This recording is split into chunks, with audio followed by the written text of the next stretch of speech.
Olá, vamos dar início então aí em um novo trimestre, né? A primeira lição desse novo trimestre tem como título Por que testemunhar? E o verso para memorizar, que está lá em 1 Timóteo capítulo 2, versos 3 e 4, diz o seguinte: Isto é bom e aceitável diante de Deus, nosso Salvador, o qual deseja que todos os homens sejam salvos e cheguem ao pleno conhecimento da verdade. É evidente que Deus ele tem um interesse, né, em todo o contexto da nossa vida. Né? Ele se interessa pela restauração da nossa saúde, ele tem um interesse por restaurar uma questão de desemprego, por exemplo, enfim, de resolver qualquer problema da nossa vida. Ele tem um interesse, sim, de estar trabalhando em cima disso e estar nos ajudando a resolver todas as questões. Mas ele tem um interesse principal, né, que é justamente na salvação de cada ser humano. Ele se preocupa, sim, com todo o nosso contexto de vida, como falei, mas ele tem um interesse, uma preocupação principal, que é justamente de salvar o perdido, de restaurar aquele que está escravo do pecado. E ele convida, né, ele nos convida a participar dessa missão de resgate. Ele convida cada um de nós a participar desse empreendimento de salvar aquele que está perdido. E você talvez poderia perguntar, mas por que Deus precisa de nós para sermos aí seus auxiliadores nessa missão? Por que Deus precisa do ser humano para isso? Para que eu preciso fazer parte dessa missão? Se Ele é Deus, Ele pode todas as coisas, Ele de fato precisa de um ser humano para poder cumprir, né, essa missão de resgate? É evidente que nós conseguimos até enxergar Deus aí na natureza, por exemplo, né? O próprio Salmos, o salmista lá em Salmos 19, ele diz que os céus proclamam a glória de Deus, né? O firmamento anuncia as obras das suas mãos. Então, veja, a gente consegue enxergar Deus na própria criação, né? Então Deus precisa de fato de um ser humano para poder apresentá-lo, né, a alguém. É evidente, sim, podemos sim perceber Deus na natureza, por exemplo, mas veja que a natureza, depois do pecado, ela foi deturpada. Ela sofreu modificações, transformações que fazem com que nós não percebamos tanto assim Deus. Por exemplo, a própria natureza, que é o exemplo aqui que estamos tratando, veja que, sim, podemos enxergar Deus na natureza, nos animais, mas podemos também ver maldade por conta da fúria da natureza, né? Os furacões, terremotos, tsunamis que matam centenas e milhares de pessoas. E às vezes, quando a gente olha para a natureza, a gente tem mais perguntas a fazer do que respostas de fato. Né? Como que eu posso enxergar Deus aqui se tem essa maldade toda? E a gente começa a se perguntar, e essa maldade então, de onde que surgiu essa maldade? Por que eu vejo coisas boas e coisas ruins? Né? E todas essas questões, a gente tem respostas em algo que não pode mudar e que não é modificado mesmo com a entrada do pecado no mundo, que é a palavra de Deus.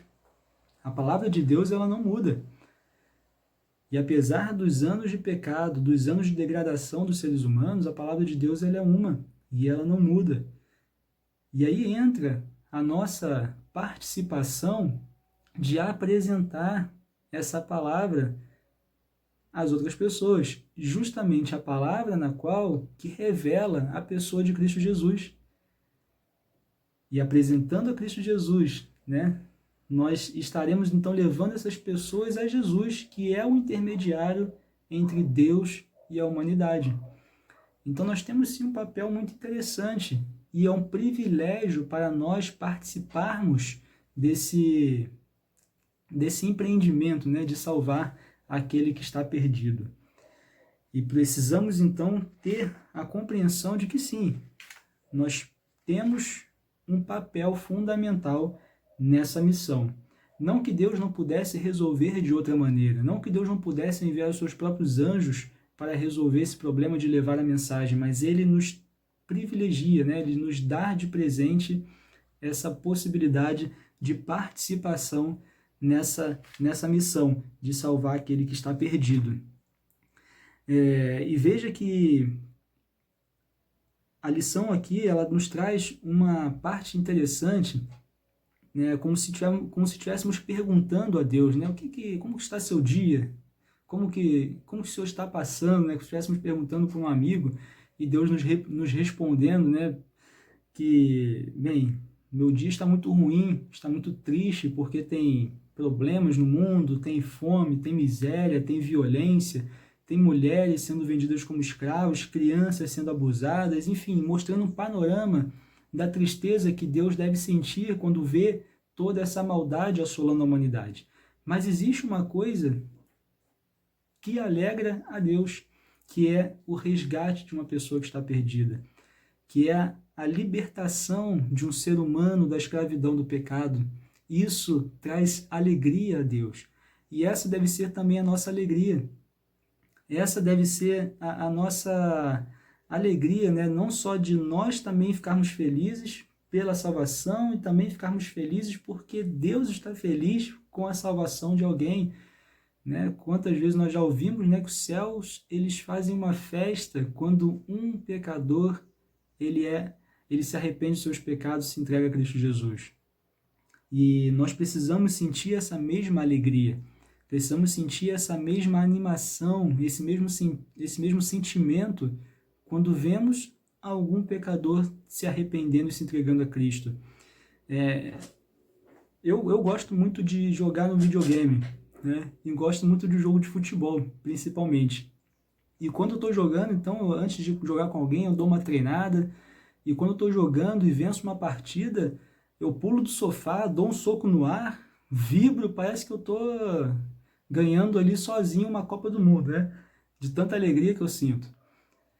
E tantas outras alegrias que a gente pode sentir na nossa vida, seja por uma aprovação numa prova que a gente aí estudou 1, 2, 3 anos para passar, num concurso, numa conquista profissional, numa conquista de um bem, a gente vibra, a gente fica feliz, a gente, né, quer fazer uma festa, a gente quer falar para todo mundo.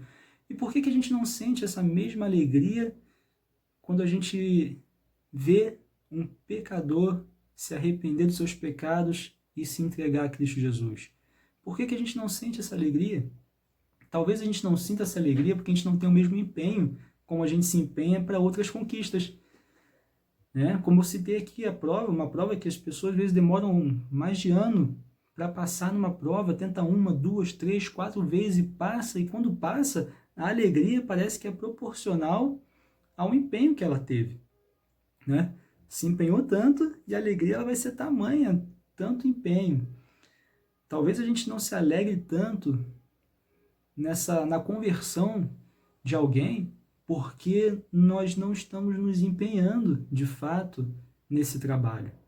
Né? Precisamos nos empenhar. Quanto mais a gente se empenha, quanto mais a gente se dedica nessa tarefa, maior a alegria que nós sentiremos quando vermos alguém se arrependendo.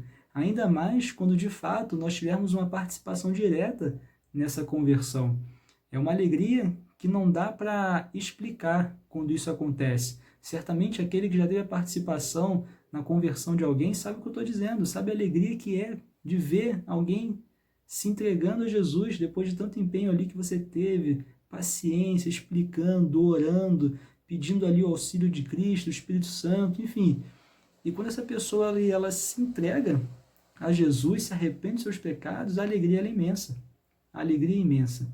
E nós precisamos sentir essa alegria, mas nós só vamos sentir essa alegria quando de fato nos empenharmos nesse trabalho.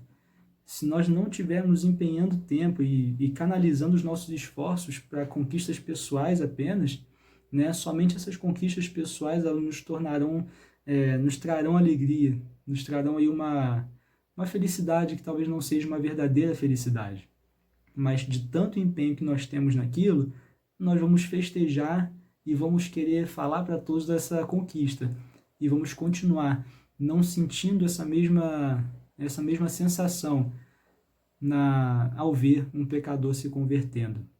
Então precisamos sim canalizar nossos esforços para isso. E entenda que quanto mais a gente participa dessa missão de testemunhar do amor de Cristo para as pessoas, nós também ganhamos. Né? A nossa vida espiritual ela sofre um crescimento muito importante. Entenda que é fácil a gente perceber isso, porque quanto mais a gente quer testemunhar do amor de Cristo, quanto mais a gente quer mostrar Jesus para as pessoas, mais a gente o busca, porque a gente quer apresentá-lo de uma maneira mais eficiente. E para isso nós precisamos conhecê-lo melhor. Então, só o fato de nós querermos levar esse conhecimento a outras pessoas já nos faz buscar mais, né?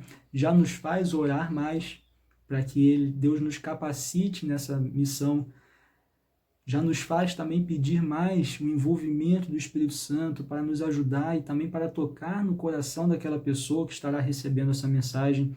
Então veja que o fato de testemunhar nos traz um crescimento espiritual muito importante por conta disso tudo.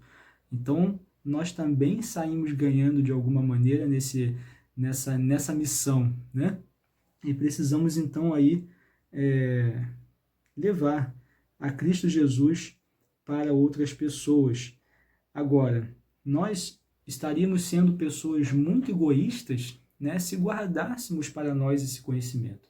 Né? A graça de Cristo que nos alcançou, o amor de Deus que nos alcançou, que nos alcança a cada dia, a sua misericórdia, nós precisamos compartilhar isso, porque também se nós não compartilharmos, nós estaremos sendo egoístas.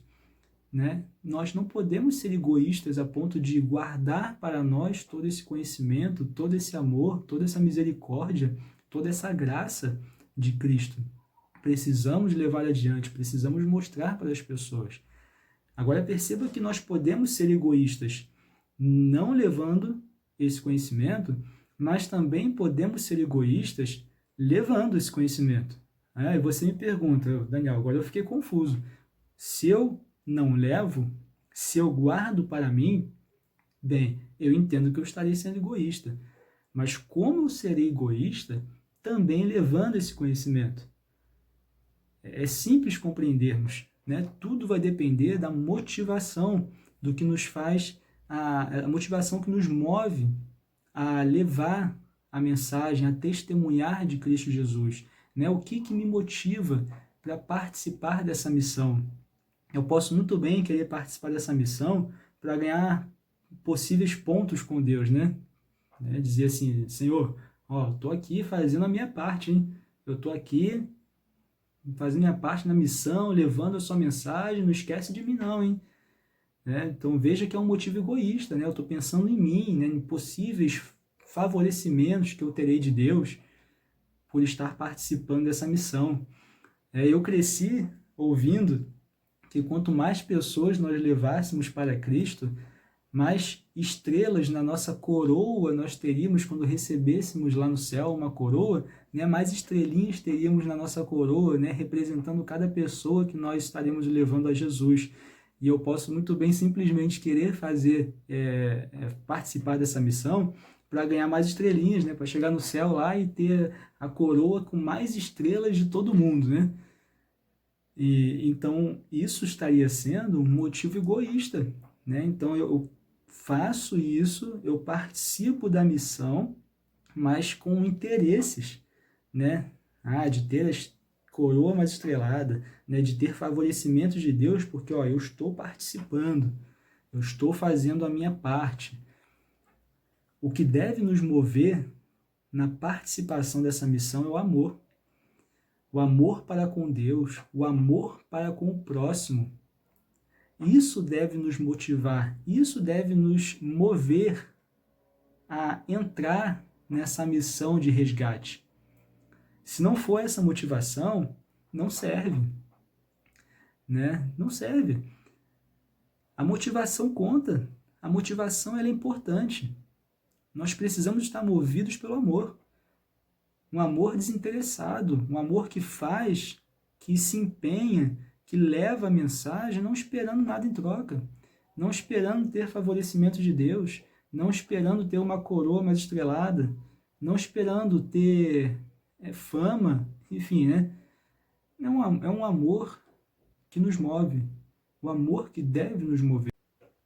E eu quero terminar aqui nosso primeiro estudo desse trimestre contando uma ilustração que tem no próprio guia de estudo nosso, que diz, né? Quem já não passou horas aí procurando um presente para entregar para alguém, no aniversário, uma festa de casamento, ou em qualquer outra data festiva, né? O quanto de tempo aí, às vezes, a gente não dedica para procurar o presente que a gente julga ser o presente certo, aquele presente que realmente vai impactar de alguma maneira. E quando a gente então ali, né, gasta todo esse tempo, investe todo esse tempo para entregar esse presente, para comprar esse presente, e quando a gente entrega esse presente, a pessoa abre, a gente vê aquela alegria da pessoa, aquela alegria de ter recebido o presente que realmente ali fez alguma diferença para ela, e a pessoa então abraça a gente, agradecendo, né? Essa é a sensação que a gente tem, ou que deve ter, quando leva Jesus à pessoa, que é o mais precioso de todos os presentes. Né? Jesus é o mais precioso de todos os presentes, e a gente quer entregar esse presente, né, não preocupado em ganhar alguma coisa em troca, mas pelo simples fato de fazer uma diferença na vida daquela pessoa, né? Na vida que pode se tornar uma vida eterna quando ela se entrega de fato a Cristo Jesus, quando ela pega esse presente, aceita esse presente, né? E se entrega de corpo e alma para Jesus. E essa é a alegria que a gente tem que sentir, uma alegria que não espera nada em troca, simplesmente a alegria de ver um pecador arrependido, a alegria de ver mais uma pessoa recebendo a salvação em Cristo Jesus. Essa é a alegria que precisamos sentir. E quando a gente entrega a nossa vida a Cristo para fazer parte dessa missão, quando a gente entrega de fato nossa vida a Deus para que Ele nos use da maneira que Ele achar melhor nessa missão, né, isso passa a se tornar a nossa prioridade na nossa vida. Né? Como eu falei lá no início da lição, a prioridade de Deus é a salvação dos seres humanos. E quando nós nos entregamos a Ele, para que Ele nos use nessa missão, a nossa prioridade passa a ser a prioridade dele. Então nós precisamos de fato nos entregar de maneira a compreender isso e tornar essa missão a prioridade da nossa vida, aonde quer que nós estejamos. Pode ser no trabalho, pode ser em casa, com a família, mas a missão de resgatar os perdidos tem que se tornar prioridade na nossa vida. E aí sim, nós vamos então nos dedicar em prol dessa missão. Que você possa então sentir o desejo de abraçar essa causa, lembrando que é um privilégio que Deus concede aos seres humanos a participar dessa empreitada de buscar o perdido. E que você possa então fazer isso movido pelo verdadeiro amor, o amor de Deus, né? Aquele amor que você recebeu, o amor que você quer retribuir, buscando e libertando outras pessoas da escravidão do pecado. Que Deus possa te abençoar e que Deus possa então te usar a cada dia nessa missão. E a gente então se vê na próxima semana na lição 2. Um abraço e até lá.